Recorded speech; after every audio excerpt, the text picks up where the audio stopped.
Mirasee. I thought that was a really helpful reminder in, when people are being bombarded by messages telling them that you have to do X, Y, and Z on social media, and you have to be doing all these, marketing techniques that aren't necessarily going to work for you in the sense that, yeah, again, they're not going to be sustainable. Hello and welcome to Course Lab. I'm Ariini, the Director of Growth at Mirasee, and I'm here with my co-host, Abe Crystal, the co-founder of Rizuku. Hey, Ari. Today we welcome Diana Rowan to the show. Diana puts the lie to the phrase starving artist. She's a harpist, a teacher, composer, and the founder of the Bright Way Guild, a thriving online academy and community for creatives. Thank you for joining us today, Diana. Thank you. So to kick us off, could you give us a 30,000-foot view of kind of yourself and how you came to the course building industry? I am a musician and composer, all the things you said, and so I'd been teaching for quite a long time, and I'd been seeing students one-on-one in person, mostly harp and piano.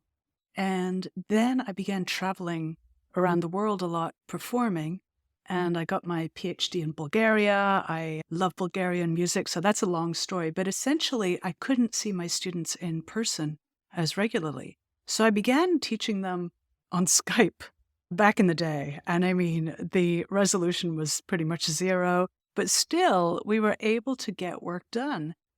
And I began to realize that I could reach out to a larger audience this way. I could teach more than one student at a time. Because I did find myself, although I really customized my lessons a lot, there still was a lot of basic information that I was repeating in every single lesson. And eventually what I did was create a membership for harpists where I talk about those essential principles to a large group of people, and then they have individual lessons about their own specific things that they want to work on. So it's a super efficient way of doing things. And the most incredible thing to me was how the community sprung up around it. Because another thing with one-on-one teaching had been that my students actually didn't know each other except for when we would get together for recitals and things like that. So there's one big 30,000-foot view. The other big part was I would present at harp conferences and so on around the world, and I noticed it was a very small and exclusive group of people who could afford to make it to these conferences. And from traveling around the world a lot, I did meet many, many harpists and other interesting creatives who weren't part of the circuit.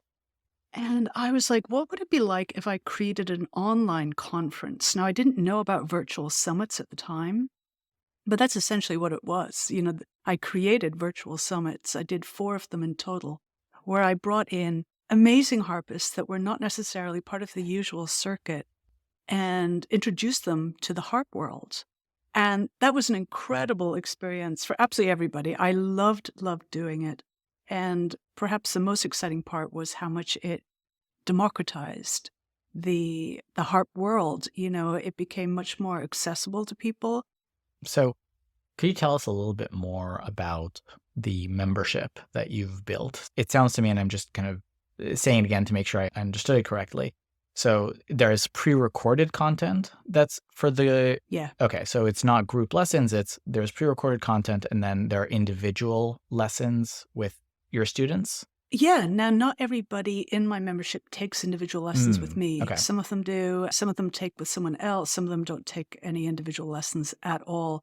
So there's coursework that we go through, and that coursework eventually became a book, The Bright Way, 5 Steps to Freeing the Creative Within. Then there's a monthly Q&A where I basically workshop our material in real time. And of course, that's recorded because not everybody can make it live.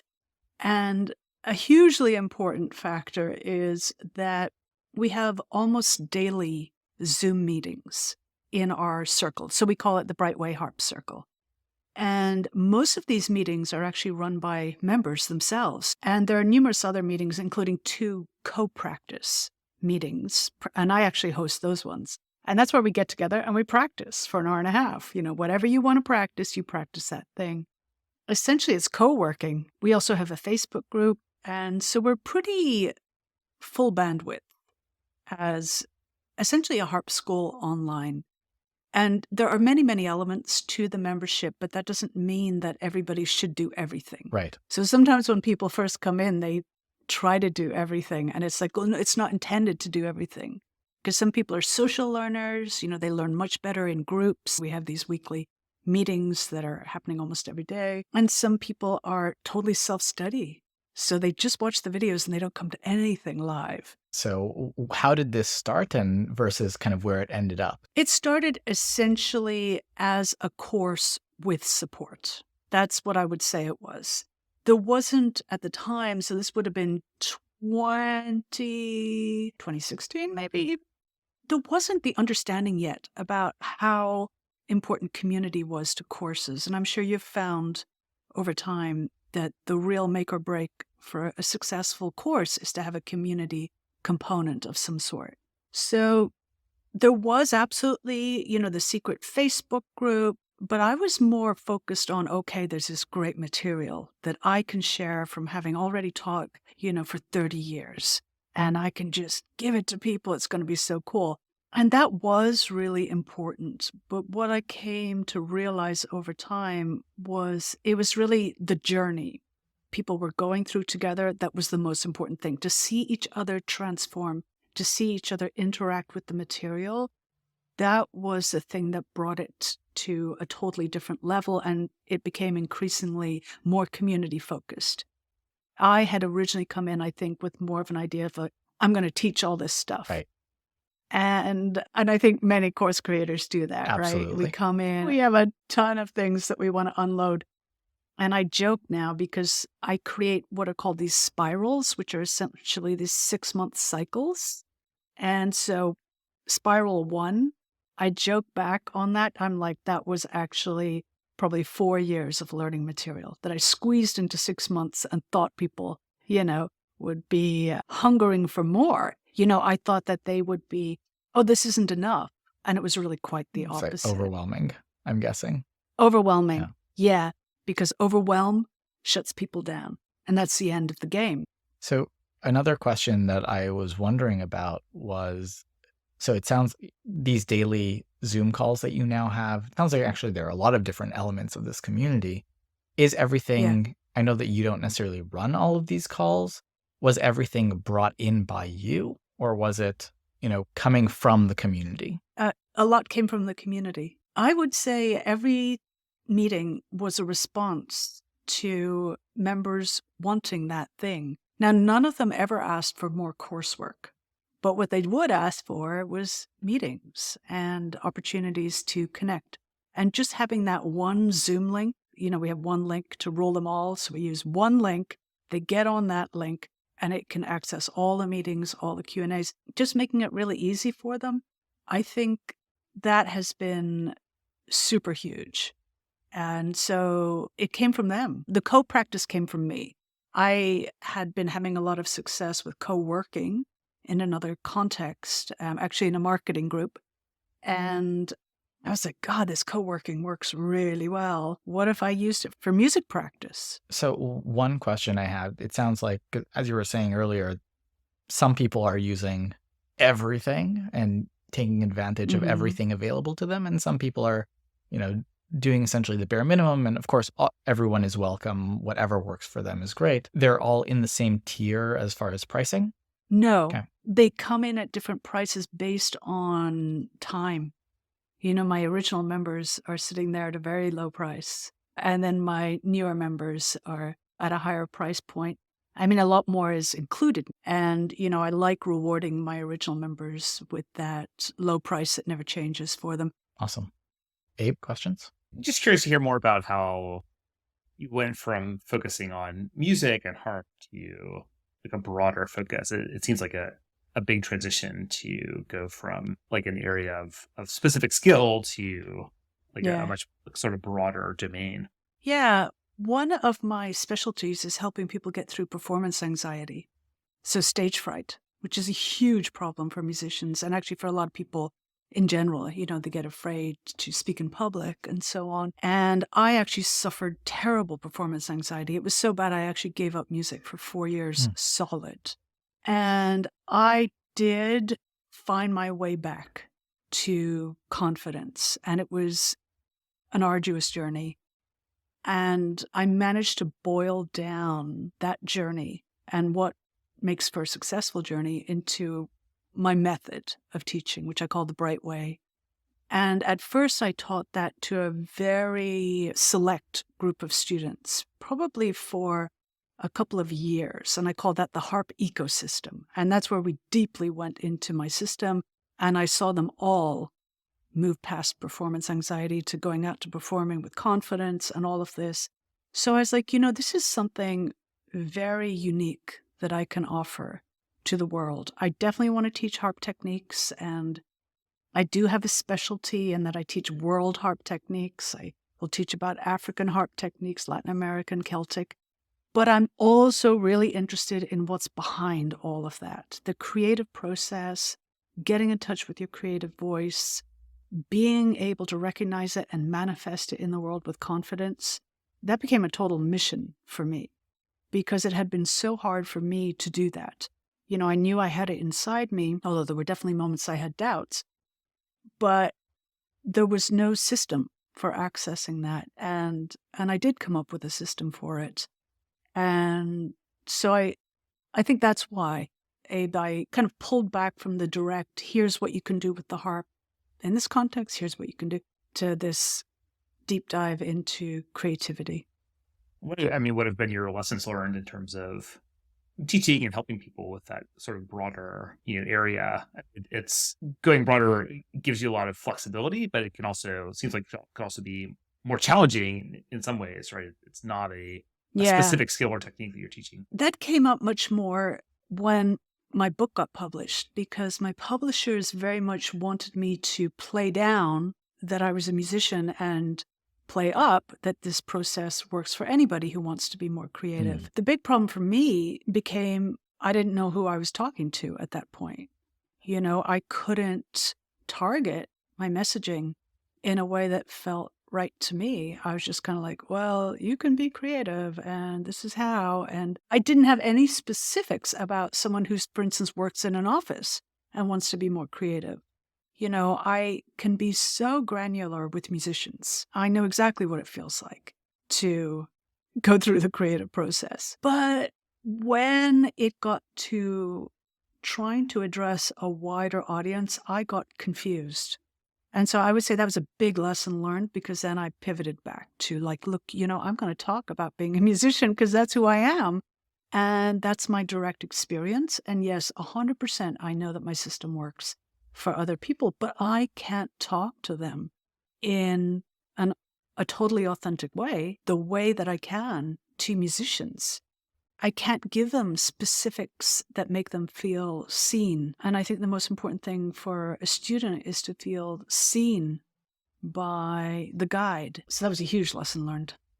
Any guidance or advice for people, looking to go on a similar journey, right? Go from the expertise they're currently delivering, whether that's one-on-one or other formats, to becoming a course creator and facilitator. Partly where I'm going with that is you emphasize the importance of community, but for people starting out, that could be challenging, right? You can't have an active community. How overnight. To create an audience.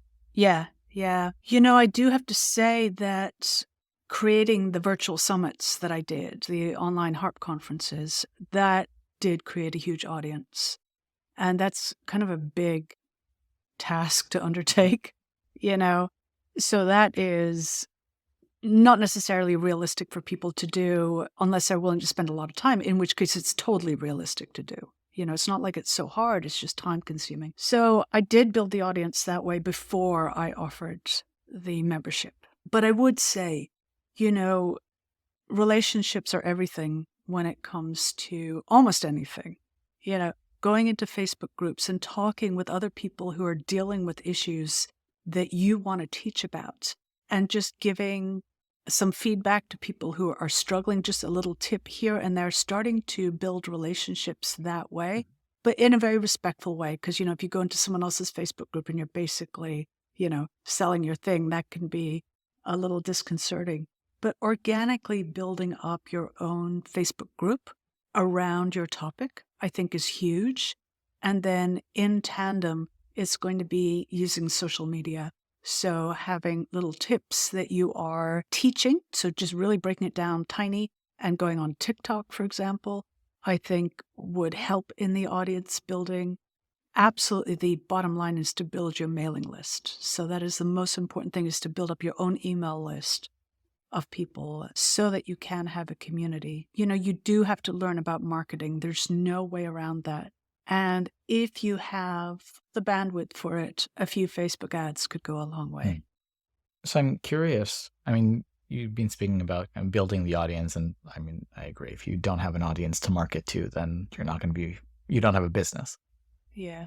Once you had that audience, you started the membership, you've built a very robust, very active community, which is also not something that's easy to do. And I feel like a lot of course creators would like to have within their courses, within their programs. What are the activities that you took kind of at first to foster that community within the membership? Showing up on Facebook Lives within the secret group was really important, emphasizing that it was a secret group and nothing could be found by anybody outside the group. In fact, the group itself can't be found unless you get a direct link to it. So assuring people that they were safe and assuring them that their experience mattered, and I wanted to hear from them, that I was learning from them, that I'm not here judging them in any way, that it's all about growth and we're growing together. It was really about creating an atmosphere of safety and respect and fun, inquiry, safe to make mistakes. I've done this online work in one capacity or another, actually since basically 2010, even. A long time. And, I find myself sort of at a crossroads in terms of one of the things we were talking about with social media and growing your audience. I think I have gotten very comfortable with my community and keeping it safe and smaller, essentially. And I have not been active on my YouTube channel. So here's confession time, because I know everybody goes through struggles. And I just haven't found a way until recently. It's starting to come to me now where I felt like being on social media. I just didn't want to do it. And you do have to audience build. It is essential. If you not only want to grow, but you want to even maintain, because if you are trying to have 100% retention, life isn't like that. Things happen to people. They can't always stay with you. And so I kind of went through a dark night of the soul in terms of dealing with audience building, with social media, with emailing my list. And I'm starting to come out of that. And I think part of it was really feeling into sharing authentically and coming at it from a very everyday way. So I think, my plan going forward is to show unpolished, the creative process, snippets of it, thoughts around it, and go from there. Have it very much be a conversation. Because I had the model from a few years back, and I think I was stuck in it, where you need to come in fast, say something really pithy, and hit hard and get out of there. And I don't think that's what people want anymore. And I certainly don't want it. Thank you. You're welcome. So before we wrap up, where can our audience go to learn more about you and The Bright Way? My website is my name, so it's dianarowan.com, and everything is there. It's a very comprehensive website. Awesome. Thank you so much, Diana, for taking the time to be here with us today. Thank you, guys. Yeah, I feel like I want to ask you a bunch of questions with all your expertise. As soon as you launch your podcast. Yeah. Now stick around for my favorite part of the show, where Abe and Ari will pull out the best takeaways for you to apply to your course.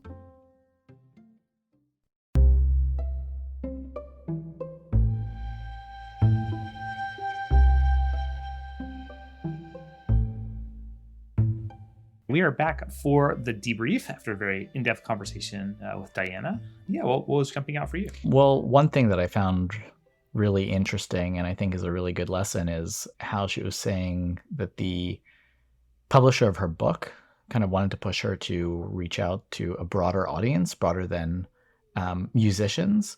So she started with the audience of harpists and, okay, she was thinking to go one realm further and go to musicians, and then they wanted her to go even broader than that. But she no longer felt like she would be able to communicate effectively with that group, which I think is a really important thing to be thinking about. There's always a temptation to go broader and reach more people. I want to, serve everybody, but making sure that you're able to speak in the language of the people that you want to really reach and making sure that they resonate with you, and so speaking in the right way, is really important. And she really stuck to her guns there, which is great. Yeah, I mean, I think her story shows the right way to do it. And like, you're not hearing the stories of the people who like started with this giant, like broad vision because they never got any traction. Right. And so they're not on the podcast, right? The whole idea is start with something very small, but that you understand very deeply, right? So like she started with, helping harpists, which is like very focused and something that she understood like very deeply. And then by working closely with those people and listening to their questions, she realized over time that there are these much broader questions around creativity, and that led to a book, and that led to a membership, and it led to all these other things. But if she had tried to just like come up with that giant vision from scratch and all these different offerings from scratch right at the beginning, it wouldn't have worked at all. Yeah, and kind of building on that, it's also the way that she built her community. She started small, essentially, with the bare bones of what was needed. She did put a bit too much as far as teaching material, that she did mention, but she really did listen to her community around, what are they looking for? What do they really want? And grew it in that way and kind of allowed them to a certain extent, guide how it grew, which made a much more, I'm sure, vibrant community that people are a lot more invested in. And, from what you were saying, people have been in it for years now. Yeah, community led rather than just trying to throw things out there. I mean, the other takeaway I think from her approach is that it's very grounded, right? Like she's not trying to just like pursue tactics because someone told her to do something. And, she's even said like, she's not like posting little updates to social media anymore because that just doesn't, it's not aligned with what she wants to do and how she wants to help people. So having that like self-awareness of like what feels valuable, right? What do you really want to spend your sort of creative energy on? That's what's ultimately going to work for your marketing if you are in the business of sharing information and helping people. You can't really engineer that, or like you can for a short time, but like you have to care about what you're sharing with the world, or it's not going to click with people. It's not going to click with people, and you're not going to be able to continue doing it. It's not sustainable. Yeah. So I thought that was a really helpful reminder in, when people are being bombarded by messages telling them that like you have to do X, Y, and Z on social media, and you have to like be doing all these, marketing techniques that aren't necessarily going to work for you in the sense that, again, they're not going to be sustainable for you. Yeah. And I mean, she did mention, I think this is also important to remember, do not use that as an excuse to not do marketing at all. You have to do marketing, but really do what is sustainable. And you need to figure out for yourself what that is. Yeah. Great. Awesome. Diana is the founder of The Bright Way and the author of The Bright Way, 5 Steps to Freeing the Creative Within. You can learn more about her at dianarowan.com. That's Diana with an A and Rowan, ROWAN, dianarowan.com. Thank you for listening to Course Lab. I'm Abe Crystal, co-founder and CEO of Riziku, here with my co-host, Ari Eni. Course Lab is part of the Mirasee FM podcast network, which also includes such shows as Once Upon a Business and Making It.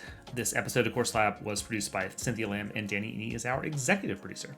If you don't want to miss the excellent episodes coming up on Course Lab, make sure to follow us on YouTube or wherever you listen to your favorite podcasts. And are you enjoying our show? If so, go ahead and leave us a starred review. It really does make a difference. Thank you, and we'll see you next time.